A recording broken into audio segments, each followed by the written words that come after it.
Hey, Shalom Akim, Kal Halal Yahweh Ba'ashem Yahushua Ba'ashem Karkadash. Alright, of course, double honors once again go out to the elders and apostles of Great Millstone who through the Holy Spirit continue to, push out this wisdom, and this knowledge of the scriptures. Alright, this is Naaman of the DC camp. And here we go, once again, another Jake, as an example of this fucked up criminal justice system. There's no other way to put it. And this is from the Independent. It says, a poor black guy wasn't worth their time. Man sues Hertz car rental over receipt that cleared him of murder in 2011 Michigan shooting. Now wait till you hear this. There he is right there in the white shirt.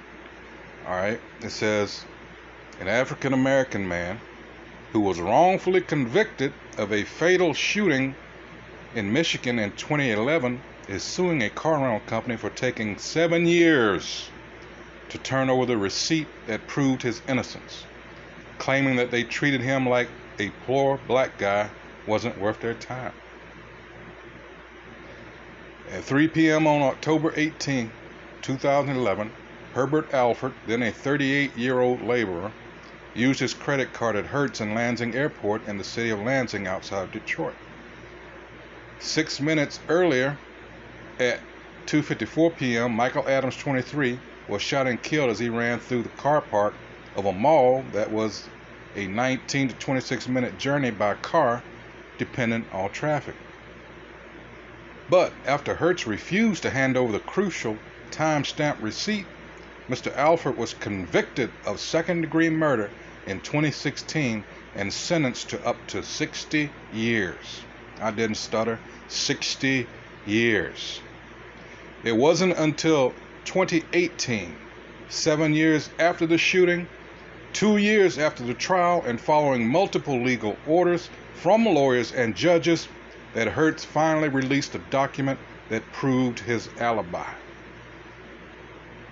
Isn't that some messed up crap? Mr. Alford's conviction was overturned in December 2020 after spending nearly 5 years behind bars. He filed a lawsuit against Hertz yesterday. His lawyer, Jamie White, told The Independent that they believe that racial bias, no screaming eagle crap, played a factor in the lengthy delay, and accused the corporate giant currently in bankruptcy reorganization of behaving like a poor black guy wasn't worth their time. So that automatically tells me, since they're going through bankruptcy reorganization, they might try to draw that out so this man don't get anything. We'll see. I'm going to follow this. It says, White said that the suit was not just about compensation for Mr. Alford, but also a warning shot to all corporate giants to comply with legal orders and to not play with people's lives. The attorney said, we filed order after order begging them for this receipt. I had a judge order them to appear in court, and nothing. Crickets. Not even a phone call.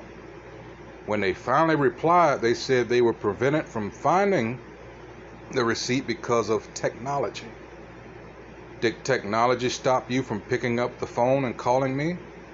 They were held in contempt of court, but by then it was too late, and the trial went ahead. He added that had the evidence been produced in time for the trial, that Mr. Alford would have been exonerated because the journey between the site of the shooting and airport couldn't even be done by helicopter in 6 minutes. This was a man's life at stake. He said, it is very hard to believe, given that Mr. Alford was a poor black guy from Michigan accused of murder, that race didn't play a factor here. He wasn't worthy of their time. Mr. Alford has been traumatized by his wrongful conviction, said Mr. White, and was living with his mother and undergoing therapy. Imagine, he was just a guy who rented a car. Then he was jailed for the rest of his life for murder in a maximum security prison. That trauma doesn't go away overnight. And there's the receipt. Man, see, this is why we tell you, Jakes. Get this, come back to your power. Get this knowledge while you still can.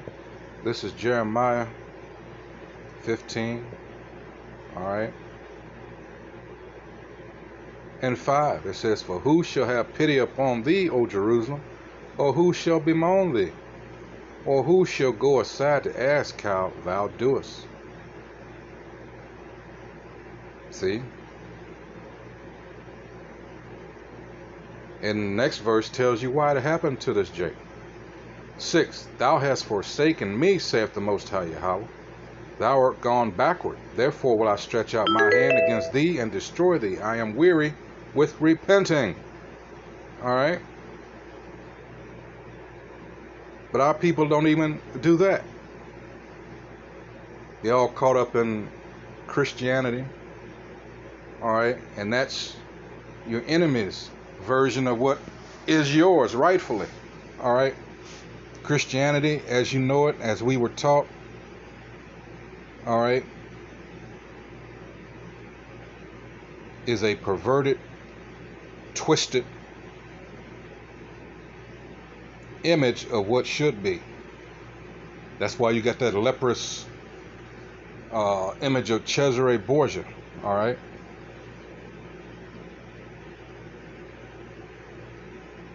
And it's opposite of what it should be. What is this, come as you are? It never says that. Come as you are. No.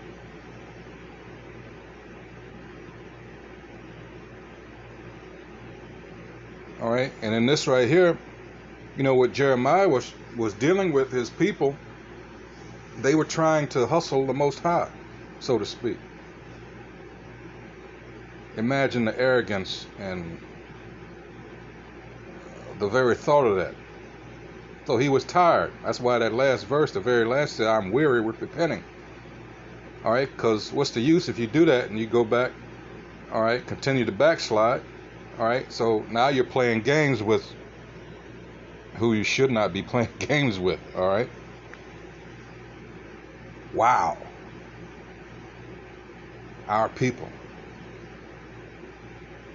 To the point where in chapter 9 of this very same book here, Jeremiah, he's so fed up with his people, he just wants to get away.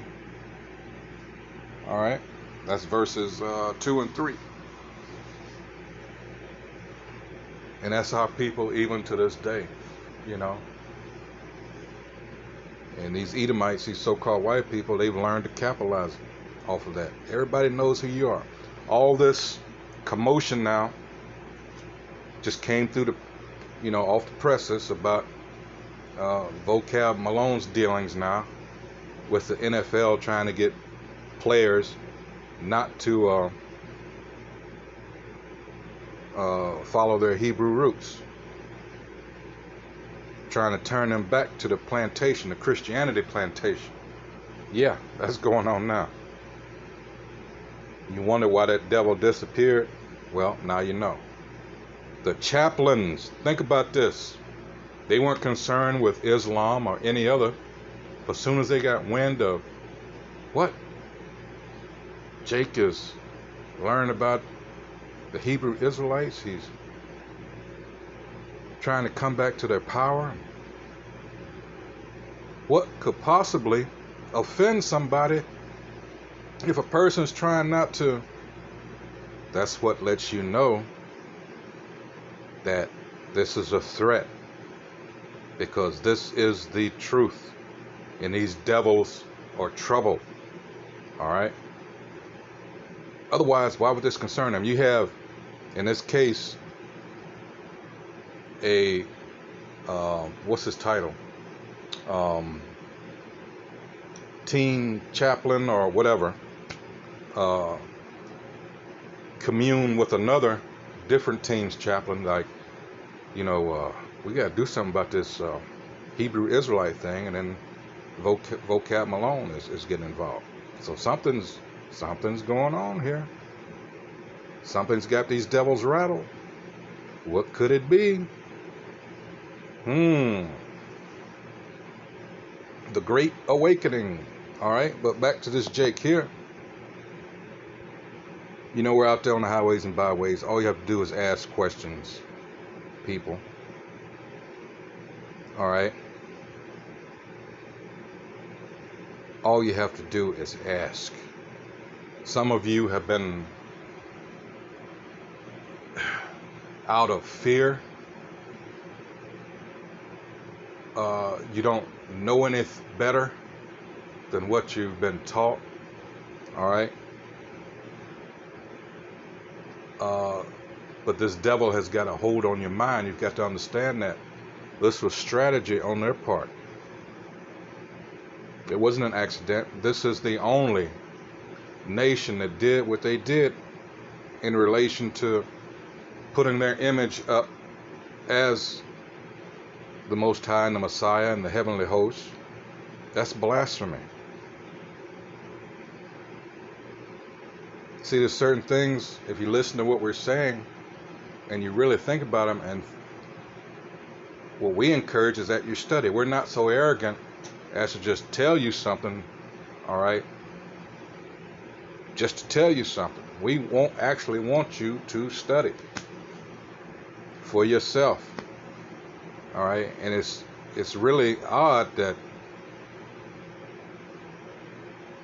why don't you ask the people that are arrogant, that are in these pulpits, why don't you ask them questions? They're supposed to be your spiritual leaders, and yet a lot of you are so woefully ignorant, all right? And yet you'll try to argue us down. Why? Because of what I just read in Isaiah 30 and 12, you trust in oppression. All right, it's been hammered in your head through usually your mother and grandmothers. And that's a big problem right there in our community, because everything's backwards. And that's Isaiah the 3rd chapter, from the beginning, where it talks about all the things that were taken from us as punishment. All right, and in verse 12, it talks about women ruling over us. All right, that's not right. It goes on here. Let me wrap this up. It says, Mr. White added, as his lawyer, "We want this case to be a warning shot to other businesses and corporate companies. He was their customer. We just wanted a receipt. He spent money with these people. Their response is unthinkable. Part of the goal of the lawsuit is the next time a business comes into our community, or any community, and finds themselves facing court orders, that they don't blow it off as just another black guy that they don't have time to deal with." In 2011, following the shooting of Adams, whose background and convictions were inadmissible in court due to his age, the victim's mother told police that she suspected it was a black man with braids called Herb. A police informant, Jesse Bridges, later claimed he had seen Mr. Alford carry out the shooting, but subsequently withdrew his testimony and said that he had been offered $1,500 by local police to name him.